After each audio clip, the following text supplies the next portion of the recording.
Okey, Assalamualaikum. Kita sambung lagi untuk tajuk ini, bahagian 2. Okey, kita sambung kepada organisma unisel dan multisel. Okey, organisma unisel, uni bermaksud satu.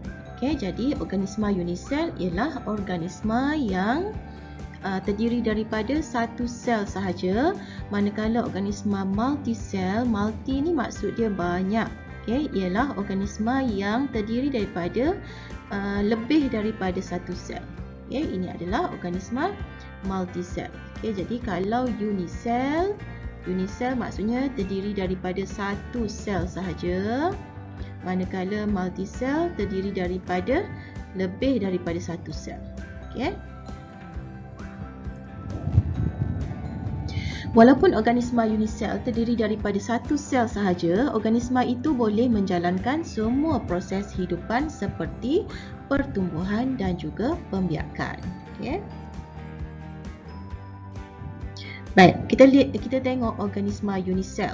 Contoh organisma unisel dalam alam haiwan ialah ameba, paramecium. Ini semua adalah organisma unisel yang hidup di dalam kawasan berair. Okey, dalam gambar ni ini adalah contoh yang cikgu bagi contoh tadi, iaitu ini adalah contoh paramecium. Yang macam tapak kasut ni adalah paramecium, yang ni ialah ameba. Okey, Euglena mempunyai ciri-ciri tumbuhan dan haiwan. Jadi dia ada kedua-dua ciri ni. Okey, ciri tumbuhan pun dia ada, ciri haiwan pun dia ada. Okey, nama dia Euglena. Euglena boleh membuat makanan sendiri dengan cahaya matahari seperti tumbuhan dan bergerak seperti haiwan. Okey, contoh organisma unisel dalam alam tumbuhan pula ialah Chlamydomonas. Okay, organisma unisel dalam alam tumbuhan. Okay. Seterusnya organisma multisel. Okay, multisel maksudnya mempunyai banyak sel, sel yang banyak. Okay, contohnya manusia, Mucor, Spirogyra, Hydra. Okay. Baik, jenis dan fungsi sel haiwan. Okay. Yang pertama, dalam sel haiwan ada sel epithelium, ada sel saraf. Ini adalah jenis-jenis sel dulu. Okey, sel darah merah, sel otot, sel darah putih, sel pembiakan. Okey. Kita tengok sel saraf. Ini rupa sel saraf. Gambar di sebelah kanan ni adalah rupa sel saraf. Okey. Ia mempunyai gentian panjang yang berperanan untuk membawa maklumat dalam bentuk impuls ke seluruh badan. Dia macam akar ni, gentian panjang ni. Okay, ada body dia, dan dalam ni ada nukleus lah, dan ada badan sel. Okay. Baik. Terusnya sel epithelium. Okay, sel epithelium ni lapisan yang melindungi organ badan. Okay, sel ini merembeskan mucus. Okay.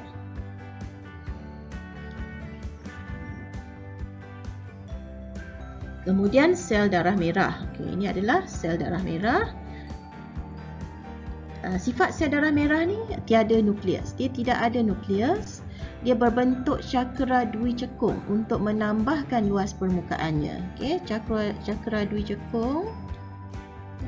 Ni bentuk dia cakra dwi cekung. Dia cekung, ada seperti lekuk di tengah tu. Okay, cekung ni mengandungi hemoglobin yang berfungsi untuk mengangkut oksigen ke seluruh badan, dan fungsinya juga mengangkut karbon dioksida dari sel di seluruh badan balik ke peparu. Seterusnya sel otot. Okay, ini adalah rupa sel otot.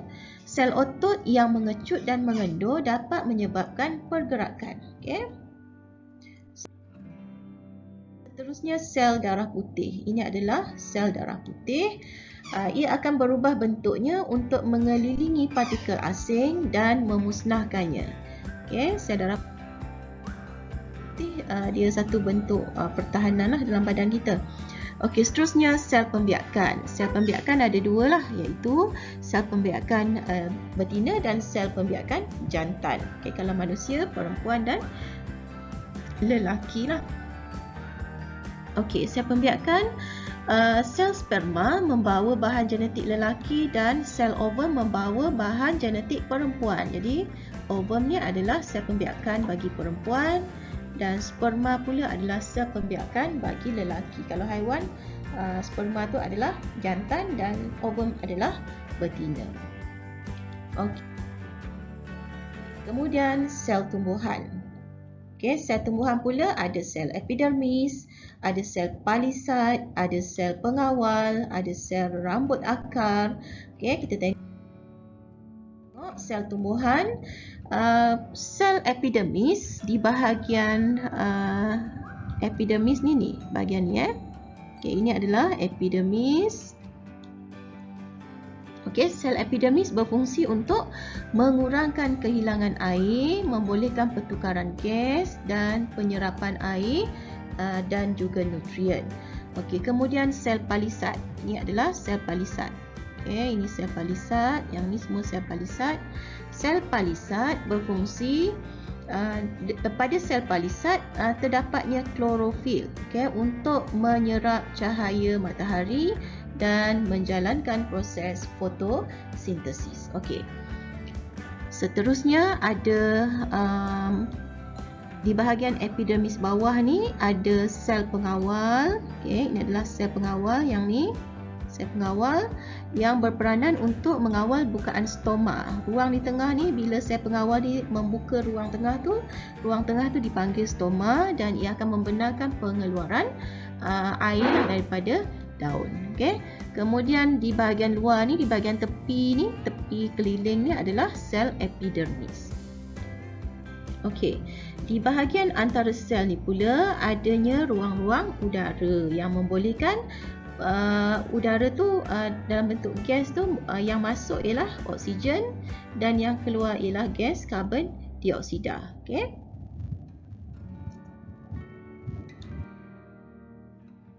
Baik, sel pengawal, stoma merupakan liang seni di antara sepasang sel yang disebut sebagai sel pengawal. Stoma biasanya terbuka pada siang hari, dia akan terbuka pada waktu siang untuk menjalankan proses fotosintesis. Okay? Dan stoma akan tertutup pada malam hari atau semasa tumbuhan kehilangan banyak air pada hari yang panas. Sel pengawal mengawal pembukaan dan penutupan stoma. Jadi kalau stoma itu terbuka, air akan banyaklah hilang daripada pokok tersebut. Okey, kemudian sel rerambut akar. Sel rerambut akar yang banyak akan meningkatkan luas permukaan untuk menyerap lebih banyak air dan nutrien dari tanah. Okey. Baik, seterusnya sel epidermis. Okey, ia berfungsi untuk mengurangkan kehilangan air. Sel epidermis berfungsi untuk mengurangkan kehilangan air, membolehkan pertukaran gas dan penyerapan air serta penyerapan nutrien. Okey, sel palisad pula, peranannya ialah dalam sel palisad ini mengandungi klorofil. Seperti yang dijelaskan tadi, ia mengandungi klorofil untuk menyerap cahaya dan menjalankan proses fotosintesis. Yes, seterusnya sel pengawal. Okey, sel pengawal ni rupa yang dibesarkan. Ini adalah sel pengawal. Ini sel pengawal, di tengah ni adalah stoma. Okay, yang tengah ni ialah stoma, ruang ni ialah stoma. Okey, sel pengawal terdiri daripada dua sel pengawal dan di antara dua sel pengawal tu terbentuknya stoma lah. Stoma ni merupakan liang seni di antara sepasang sel yang disebut sel pengawal tadi. Okey, stoma biasanya terbuka pada siang hari untuk menjalankan proses fotosintesis. Okey, stoma tertutup pada malam hari atau semasa tumbuhan kehilangan banyak air pada hari yang panas. Dan sel pengawal mengawal pembukaan atau penutupan stoma. Okey, seterusnya sel rambut akar. Di bahagian akar tumbuhan terdapatnya sel rambut akar. Okey, sel rambut akar yang banyak akan meningkatkan luas permukaan untuk menyerap lebih banyak air dan nutrien daripada tanah. Okey, pembentukan sesuatu organisma. Okey. Sel-sel dengan fungsi yang spesifik akan bergabung untuk membentuk tisu. Okey, maksudnya satu sel akan bergabung dengan satu sel yang lain, akan jadi banyak sel, dan gabungan ini kita panggil tisu. Okey, kemudian tisu pula akan bergabung untuk membentuk organ. Maksudnya ada satu tisu dan akan ada tisu yang lain akan bergabung lalu membentuk organ. Dan organ-organ pula akan bergabung untuk membentuk sistem. Okey, pelbagai sistem pula akan bergabung untuk membentuk satu organisma. Okey. Organisasi sel membentuk organisma multisel kerana terdapat lebih daripada satu sel. Baik, urutan organisasi sel. Ia bermula dengan sel, kemudian sel bersama-sama dengan sel yang lain akan bergabung untuk membentuk tisu. Okay, tisu terdiri daripada sel yang samalah. Okay, sel yang sama.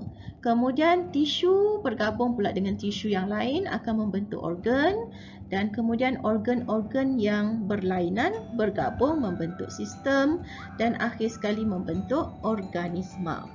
Okey, sel. Kebanyakan sel di dalam organisma multisel mempunyai fungsi yang spesifik. Okey, contohnya sel epitelium untuk membantu kita bergerak. Okey.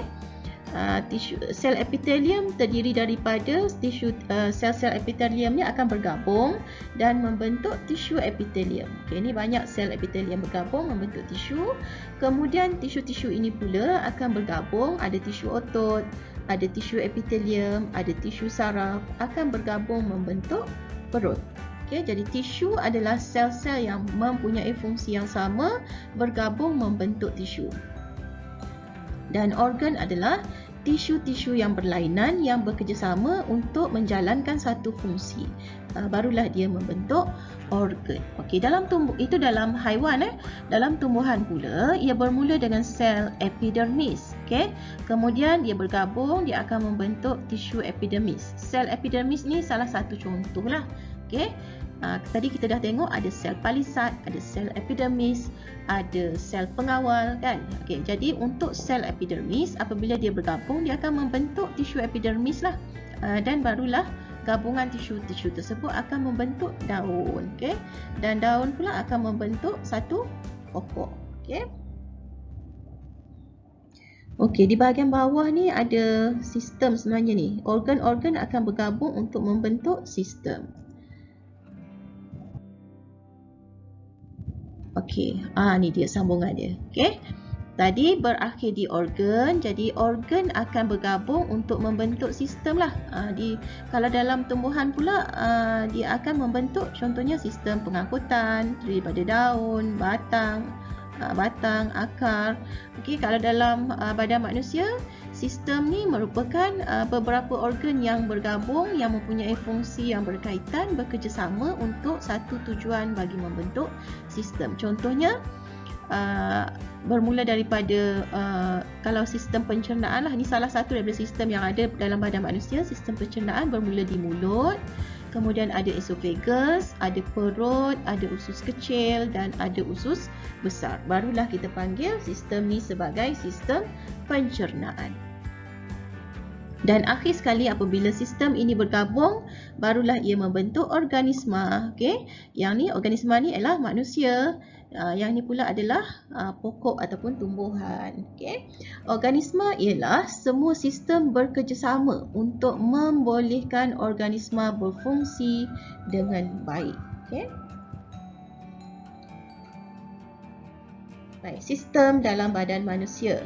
Terdapat pelbagai sistem yang menjalankan fungsi utama dalam badan manusia, iaitu nanti kita tengok apa jenis sistemnya, dan setiap sistem terdiri daripada beberapa organ yang bekerjasama secara bersepadu untuk melakukan sesuatu fungsi khusus. Jadi maksudnya organ-organ tu akan bekerjasama, okey, dalam kumpulan dipanggil sistem.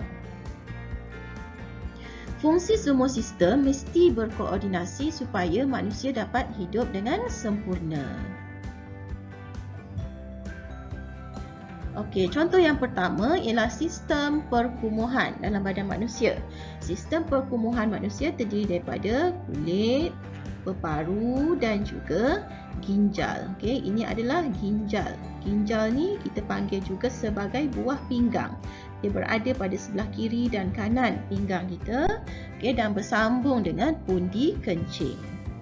Okey, fungsi sistem perkumuhan ialah untuk menyingkirkan bahan buangan yang berlebihan daripada badan kita. Okey, seterusnya sistem rangka. Okey, ini adalah sistem rangka yang terdiri daripada tengkorak dan juga tulang. Okey, sistem rangka. Fungsinya ialah menyokong badan dan melindungi organ dalaman seperti peparu dan juga hati. Okey. Seterusnya sistem limfa. Sistem limfa berperanan untuk mengalirkan bendalur limfa ke dalam saluran darah untuk mempertahankan badan daripada jangkitan bakteria, virus dan lain-lain. Okey, limfa. Jadi biasanya ada di poin-poin tertentulah di badan kita. Okey. Sistem pencernaan terdiri bermula daripada mulut, tadi cikgu dah sebut tadi, esophagus, perut, usus kecil dan juga usus besar. Okay. Fungsi sistem pencernaan ialah untuk memecahkan bahan makanan kompleks kepada yang lebih ringkas untuk membolehkan penyerapan oleh badan. Okay. Sistem otot. Okey, sistem otot membantu pergerakan badan dan organ dalaman. Sistem intergumen iaitu terdiri daripada kulit. Ia melindungi badan daripada kekeringan dan mengawal suhu badan. Okey, seterusnya sistem saraf. Sistem saraf terdiri daripada otak, saraf tunjang dan juga saraf. Ia membawa maklumat dari otak ke seluruh badan dalam bentuk impuls. Baik, sistem peredaran darah. Okey, terdiri daripada jantung dan juga salur darah. Ia mengangkut oksigen, nutrien dan juga hormon yang diperlukan ke semua bahagian badan. Okay, sistem respirasi terdiri daripada hidung dan juga peparu. Ia mengambil oksigen dan mengeluarkan karbon dioksida dari sel badan. Sistem endokrin. Okey, sistem endokrin ni adalah kelenjar lah. Okey, kalau lelaki, perbezaan antara sistem endokrin lelaki dan wanita cuma pada sistem pembiakan lah, iaitu ovari dan juga testis. Okey, pituitari ada pada lelaki dan wanita. Lelaki pun ada pituitari, thyroid pun ada pada wanita, thyroid, adrenal dan juga pankreas pun ada pada wanita. Okey, jadi ini adalah contoh sistem endokrin. Okey, ia menghasilkan hormon untuk menyelaraskan tindak balas dalam badan kita. Baik, sistem pembiakan. Okey, sistem pembiakan ada dua lah, iaitu pembiakan wanita dan juga lelaki. Kalau binatang, jantan dan juga betina. Kalau wanita, ovari sahaja. Kalau lelaki, ada testis dan juga zakar. Okey, fungsinya ialah untuk menghasilkan sperma bagi lelaki dan untuk menghasilkan ovum bagi perempuan bagi tujuan pembentukan zuriat. Okay. Baik, seterusnya tajuk respirasi sel dan fotosintesis ni kita akan sambung pada siri yang akan datang. Jadi setakat itu dulu untuk kali ini. Selamat membuat ulang kaji dan kita jumpa lagi. Assalamualaikum warahmatullahi wabarakatuh.